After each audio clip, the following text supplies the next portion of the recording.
ନୂଆ ବର୍ଷ ପୂର୍ବରୁ ଓଡ଼ିଶାର ବିଧାୟକଙ୍କୁ ଡବଲ ଇଞ୍ଜିନ ସରକାରଙ୍କ ବଡ଼ ଭେଟି। ସାଂସଦମାନଙ୍କଠାରୁ ଅଧିକ ଦରମା ପାଇବେ ଓଡ଼ିଶାର ବିଧାୟକଗଣ। ବିଧାୟକଙ୍କ ଦରମା ଓ ଭତ୍ତା ଟଙ୍କା ବୃଦ୍ଧି ଓଡ଼ିଆ ଅସ୍ମିତା ପ୍ରତି କୁଠାରଘାତ ନୁହେଁ କି? ଜାତିର ଉନ୍ନତି ହବ କିରେ ଭାଇ, ସ୍ୱାର୍ଥକୁ ଜଗତ ମଣି, ଗୋଦର ଗୋଡ଼ରେ ମାଉଁସ ଲାଗିଲେ ଦେହର କି ଶୁଭ ଗଣି। ଜାତିର ଉନ୍ନତି ସେ କାଉଁ କରିବ, ସ୍ୱାର୍ଥେ ବ୍ୟସ୍ତ ଯାର ମନ, ଶାଗୁଣା ବିଲୁଆ ଚିକିତ୍ସକ ହେଲେ ସବକି ପାଇବ ପ୍ରାଣ। ବାସ୍ତବରେ ବର୍ଦ୍ଧିତ ଦରମା ଓ ଭତ୍ତା ଟଙ୍କା ବୃଦ୍ଧି ଜନସାଧାରଣଙ୍କ କଲ୍ୟାଣ ନିମନ୍ତେ ବିଧାୟକମାନେ ଲଗେଇବେ, ନା ପରବର୍ତ୍ତୀ ନିର୍ବାଚନରେ ଜନସାଧାରଣଙ୍କୁ ମଦ ମାଂସ ଦେଇ ମୃତ୍ୟୁ ମୁଖକୁ ଠେଲିଦେବେ? ଦେଖିବା ଓଡ଼ିଶା ଡାଇର ଭିତିରି କଥାରେ ବିଧାୟକଙ୍କୁ ମିଳିବ ଡାଲି, ଚାଉଳ, ଅଣ୍ଡା।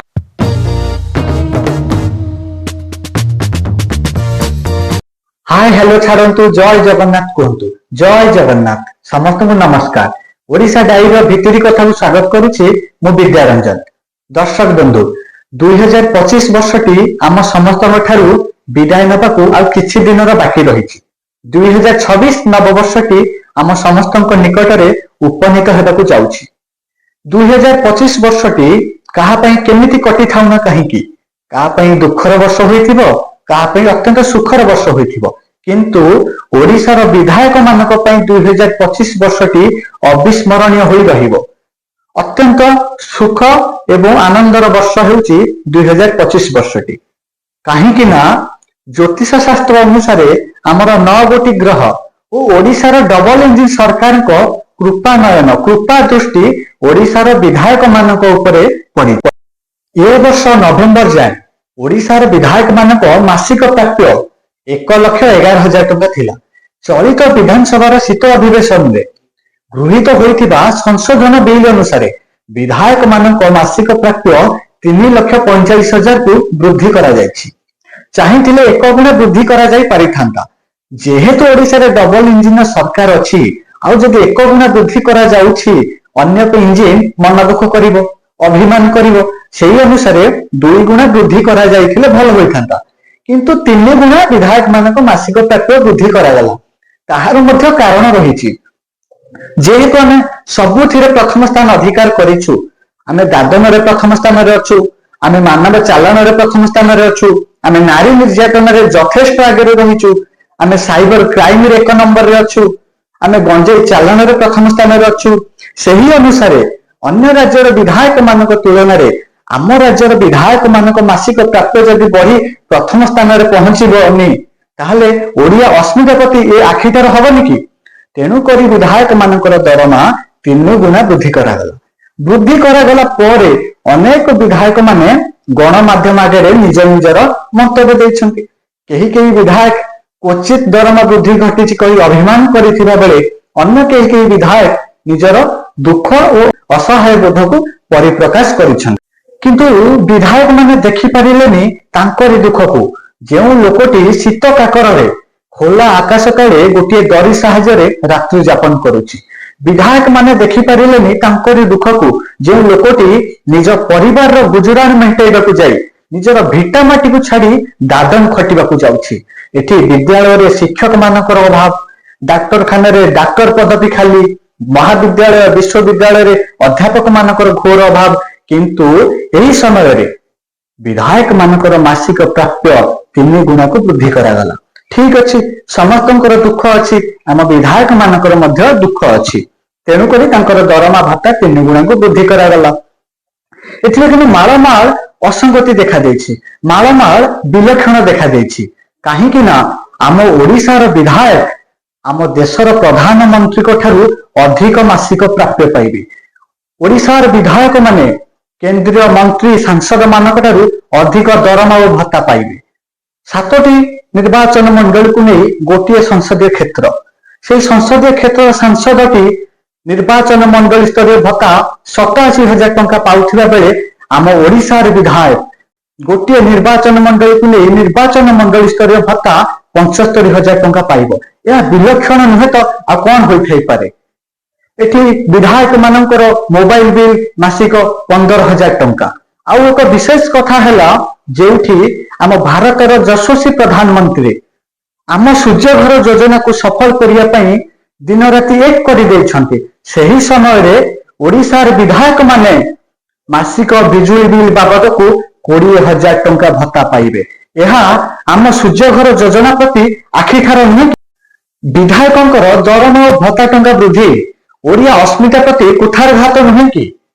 କାହିଁକି ନା ଯୋଉ ଓଡ଼ିଶାରେ ବିଶ୍ୱର ଶ୍ରେଷ୍ଠ ସମ୍ପତ୍ତି ମହାପ୍ରଭୁ ଜଗନ୍ନାଥ ବିଦ୍ୟମାନ ଅଛନ୍ତି, ଯୋଉ ଓଡ଼ିଶା ପ୍ରାକୃତିକ ସମ୍ପଦରେ ଭରପୁର, ଯୋଉ ଓଡ଼ିଶା ଦିନେ ଗଙ୍ଗା ଠାରୁ ଗୋଦାବରୀ ପର୍ଯ୍ୟନ୍ତ ଜୟ କରିଥିଲା ନିଜର ଶକ୍ତି ଓ ସାମର୍ଥ୍ୟ ବଳରେ, ସେହି ଓଡ଼ିଶାର ବିଧାୟକ ମାନେ ଆଜି ନିଜର ଦରମା ଓ ଭତ୍ତା ଟଙ୍କା ବୃଦ୍ଧି କରିବାରେ ବ୍ୟଗ୍ର ହୋଇ ଉଠିଛନ୍ତି। ଯାହାଙ୍କୁ ଆମେ ଓଡ଼ିଆ ଅସ୍ମିତା ପୁରୁଷ ବୋଲି କହୁ, ଉତ୍କଳ ଗୌରବ ମଧୁସୂଦନ ଦାସ ସ୍ୱତନ୍ତ୍ର ଉତ୍କଳ ପ୍ରଦେଶ ଗଠନ କରିବାରେ ଯାହାଙ୍କର ଥିଲା ପ୍ରମୁଖ ଅଗ୍ରଣୀ ଭୂମିକା। ସିଏ ଯେବେ 1921 ମସିହାରେ ବିହାର ଓଡ଼ିଶା ପ୍ରଦେଶର ମନ୍ତ୍ରୀ ଭାବେ କାର୍ଯ୍ୟ କରୁଥିଲେ, ସେ ତାଙ୍କର ବେତନକୁ ଫେରାଇ ଦେଇଥିଲେ ଏବଂ ସେ ସଭାରେ ଉଦ୍ବୋଧନ ଦେଇ କହିଥିଲେ ପ୍ରତ୍ୟେକ ମନ୍ତ୍ରୀ ଅବେତନିକ ଭାବରେ କାମ କରିବା ଦରକାର। କିନ୍ତୁ ଆଜି ଆମେ ତାଙ୍କର ଦାୟାଦ ହୋଇ ସେ ଉତ୍କଳରେ ଆମେ ଜନ୍ମ ଲାଭ କରି ଆମର ବିଧାୟକ ମାନେ ନିଜ ନିଜର ଦରମା ଓ ଭତ୍ତା ଟଙ୍କା ବୃଦ୍ଧି କରିବାରେ ବ୍ୟଗ୍ର ଏବଂ ସେ ବିଲକୁ ସମର୍ଥନ କରୁଛନ୍ତି। ଏହି ପରିପ୍ରେକ୍ଷୀରେ ମନେ ପଡ଼ିଯାଏ ଉତ୍କଳ ଗୌରବ ମଧୁସୂଦନ ଦାସଙ୍କର ଦୁଇଟି ବାଣୀ। ତ ପୂର୍ବ ପୁରୁଷେ ଜୟ କରିଥିଲେ ଗଙ୍ଗା ଠାରୁ ଗୋଦାବରୀ, ତାଙ୍କରି ଲୌରେ ସେ ଜନ୍ମ ହୋଇ ତୁହି କେଉଁ ଗୁଣେ ତାଙ୍କୁ ସରି। ଜାତି ନନ୍ଦିଘୋଷ ଚଳିବ କି ଭାଇ ସ୍ୱାର୍ଥକୁ ସାରଥି କଲେ, ଟାଣେ କିରେ ଗାଡ଼ି ଦାନାର ତୋବଡ଼ା ଘୋଡ଼ା ବୁହେ ବନ୍ଧା ଥିଲେ। ସେ ଯାହା ହେଇଛି ହେଇଛି, ସେ କାଳ ପଖାଳ ଗଲାଣି। ବର୍ତ୍ତମାନ ଓଡ଼ିଶା ବଦଳିଛି, ଓଡ଼ିଶାର ଚିତ୍ର ବଦଳିଛି। ସେ ଯାହା ବି ଓଡ଼ିଶାର ବିଧାୟକ ମାନେ ମଧ୍ୟ ଆମ ପାଇଁ ବହୁତ ପରିଶ୍ରମ କରୁଛନ୍ତି। ଆଜି ରାଜଧାନୀରେ ତ କାଲି ନିଜ ନିର୍ବାଚନ ମଣ୍ଡଳୀରେ କେତେ ସଭା ସମିତି ଶିଳାନ୍ୟାସ ଉଦ୍ଘାଟନ କାର୍ଯ୍ୟକ୍ରମ, ଏତେ କାର୍ଯ୍ୟ ବ୍ୟସ୍ତତା ଭିତରେ କୋଟିପତି ହେଲେ ମଧ୍ୟ ଶାନ୍ତିରେ ଖାଇ ପାରୁନଥିଲେ, ସମୟ ଅଭାବ। ତେଣୁକରି ଲୋକଙ୍କର ମୁଖ୍ୟମନ୍ତ୍ରୀ ମୋହନ ମାଝୀଙ୍କୁ ଅନୁରୋଧ, ପ୍ରତ୍ୟେକ ବିଧାୟକ ମାନଙ୍କ ପାଇଁ ପାଚକ ପାଚିକା ମାନଙ୍କର ବ୍ୟବସ୍ଥା କରାଯାଉ, ଯେଉଁମାନେ ତାଙ୍କୁ ରୋଷେଇ କରି ଖାଇବାକୁ ଦେବେ ଏବଂ ପ୍ରତ୍ୟେକ ବିଧାୟକ ମାନଙ୍କୁ ଡାଲି ଚାଉଳ ଅଣ୍ଡା ଦିଆଯାଉ। ଅଣ୍ଡା କାହିଁକି? ଅଣ୍ଡା ଖାଇଲେ ସେମାନଙ୍କର ଶକ୍ତି ଆସିବ, ବଳ ଆସିବ। କାହିଁକି ନା ବିଧାନସଭାର ଶୀତ ଅଧିବେଶନ 29 ଦିନ ଚାଲିବ ବୋଲି ସ୍ଥିରୀକୃତ ହୋଇଥିଲା। 11 ଦିନ ଚାଲିଛି, ଆମର ବିଧାୟକ ମାନେ ଥକି ଗଲେ। ଆହୁରି 18 ଦିନ ବାକି ଥାଇ ଚଳିତ ଶୀତ ଅଧିବେଶନ ପରିସମାପ୍ତି ଘଟିଲା। ଅଣ୍ଡା ଖାଇଲେ ଶକ୍ତି ଆସିବ, ପରବର୍ତ୍ତୀ ଯେତେବେଳେ ବିଧାନସଭା ଅଧିବେଶନ ଯେତିକି ଦିନ ସ୍ଥିରୀକୃତ ହୋଇଯିବ ସେତିକି ଦିନ ସୁରୁଖୁରୁରେ ଚାଲିବ। ଏହି ପରିପ୍ରେକ୍ଷୀରେ ମନେ ପଡ଼ିଯାଏ ସନ୍ଥ କବି ଭୀମଭୋଇଙ୍କର ଏକ ବାଣୀ, ପ୍ରାଣୀଙ୍କ ଆରତ ଦୁଃଖ ପ୍ରମିତ ଦେଖୁ ଦେଖୁ କିବା ସହୁ, ମୋ ଜୀବନ ପଛେ ନର୍କେ ପଡ଼ିଥାଉ ଜଗତ ଉଦ୍ଧାର ହେଉ। ଏବେ କିନ୍ତୁ ପ୍ରତିଟି ଓଡ଼ିଆଙ୍କର ମନ୍ତ୍ର ହେବା ଦରକାର, ବିଧାୟକଙ୍କର ଦୁଃଖ ପ୍ରମିତ ଦେଖୁ ଦେଖୁ କିବା ସହୁ, ଆମ ଜୀବନ ପଛେ ନର୍କେ ପଡ଼ିଥାଉ ମୋ ବିଧାୟକଟିଏ ଖୁସିରେ ରହୁ। ଏହି ମନ୍ତ୍ରଟି ବର୍ତ୍ତମାନ ପ୍ରତ୍ୟେକ ଓଡ଼ିଆ ମାନଙ୍କର ମହାମନ୍ତ୍ର ହେବା ଦରକାର। ଖୁସିର ଖବର, ପ୍ରତ୍ୟେକ ଭାରତୀୟ ଜନତା ପାର୍ଟିର ବିଧାୟକ ଦଳ ବୈଠକ ବସିଛି। ବିଜୁ ଜନତା ଦଳର ବିଧାୟକ ମାନେ ମଧ୍ୟ ମୁଖ୍ୟମନ୍ତ୍ରୀଙ୍କୁ ଚିଠି ଲେଖିଛନ୍ତି ଯେ ଏହି ବିଲ୍ ଉପରେ ପୁନର୍ବିଚାର କରାଯାଉ, ଲୋକ ମତକୁ ସମ୍ମାନ ଜଣାଇ। ଏବେ ଦେଖିବାକୁ ବାକି ରହିଲା ଲୋକଙ୍କର ମୁଖ୍ୟମନ୍ତ୍ରୀ ମୋହନ ଚରଣ ମାଝୀ କି ନିଷ୍ପତ୍ତି ନେଉଛନ୍ତି ଏବଂ ଓଡ଼ିଶା ରାଜ୍ୟପାଳ এই ବିଲକୁ ଅନୁମୋଦନ ଦେଉଛନ୍ତି ନା ଦେଉନାହାନ୍ତି। ଦର୍ଶକ ବନ୍ଧୁ, ଇଏ ତ ଥିଲା ଆଜିର ଭିତିରି କଥା।